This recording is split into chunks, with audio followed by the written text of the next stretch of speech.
পুনর্বাসনের সুযোগ সুবিধা কোথায়? এই প্রশ্নেই এবার অবরুদ্ধ হয়ে পড়ল আগরতলা আসাম জাতীয় সড়ক। তেলিয়ামুড়ায় আত্মসমর্পণকারী এলএলএফটি গোষ্ঠীর সদস্যদের বিক্ষোভকে কেন্দ্র করে তৈরি হলো তীব্র যানজট। পরিস্থিতি সামলাতে সরাসরি আসরে নামলেন মন্ত্রী বিকাশ দেববর্মা। আগামী 21শে অগস্ট সমাধানের আশ্বাস মন্ত্রীর।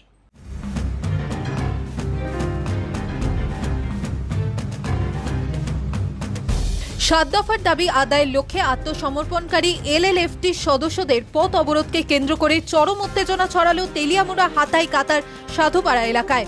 এর জেরে আগরতলা আসামের জাতীয় সড়কে বেশ কিছুক্ষণ যান চলাচল স্তব্ধ হয়ে পড়ে এবং তীব্র যানজটের সৃষ্টি হয়। ঘটনার খবর পাওয়ার পর মুখ্যমন্ত্রী অধ্যাপক ডক্টর মানিক সাহার নির্দেশে দ্রুত হস্তক্ষেপ করেন রাজ্যের জনজাতি কল্যাণ দফতরের মন্ত্রী বিকাশ দেববর্মা। মন্ত্রীর আশ্বাসে শেষ পর্যন্ত অবরোধ প্রত্যাহার করেন আন্দোলনকারীরা। রাস্তা অবরোধ করে কোনোদিন সমস্যার সমাধান হয় না, কথার মাধ্যমেই টেবিলের মাধ্যমেই সমস্যার সমাধান হয়। তাদের যে সমস্যাগুলি আমি বলেছি কল্পজয়কে যে আগামী 21 তারিখ আমার সঙ্গে অফিসে বসে তাদের সঙ্গে আমি তাদের যে সমস্যাগুলি আমি দেখব, তাদের যে এই আরও অন্যান্য বিভিন্ন যে সুযোগ সুবিধাগুলি কী সুযোগগুলি যে দেওয়া হবে তাদের সঙ্গে কথা বলে যে তাদের যে সমস্যাগুলি সমাধান করা হবে। কোনোদিন রাস্তা অবরোধ করে কোনোদিন সমস্যার সমাধান হয় না। বিক্ষোভকারীদের অভিযোগ, আত্মসমর্পণের পর সরকারের পক্ষ থেকে পুনর্বাসন ও অন্যান্য সুযোগ সুবিধার বিষয়ে তাদের স্পষ্ট কোনো ধারণা দেওয়া হয়নি। দীর্ঘদিন ধরেই এই বঞ্চনা ও ক্ষোভের কারণেই তারা জাতীয় সড়ক অবরোধের মতন চরম পদক্ষেপ নিতে বাধ্য হয়েছেন।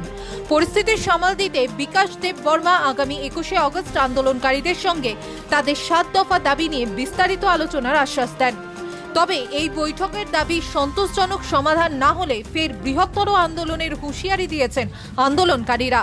চিনি প্রাইম মিনিস্টার চিনি বরম গনাং স্যার বফাইকা বিকাশ দেববর্মা বতিনিং চিনি যে যারা চিনি ডিমান্ড নিতুয় 7টা ডিমান্ড নিতুয় যতন 21 তারিখ গছে নাই আসক লাইনে চংবাই যতন সিলেকশন অংনাই হিনে বকাউ রাখা এনকাইকে তংমং जों 21 তারিখ থাঙ্গাই বাবা যেদিন সিলেকশন অং এনকাইকে হাইনো হাই जों অ হাতে কটর जों আসক ফাইতে নাই।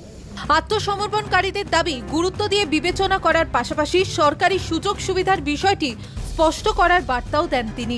সেই সঙ্গে বিগত সরকারের ব্যর্থতার প্রসঙ্গ টেনে তিনি বর্তমান সরকারের জনজাতি উন্নয়নমূলক কাজের অঙ্গীকারের পুনর্ব্যক্ত করেন। ফলে আপাতত সবার নজর 21শে অগস্টের বৈঠকের দিকে। ত্রিপুরা থেকে দেবাশিস বসুর রিপোর্ট, সিএন ত্রিপুরা।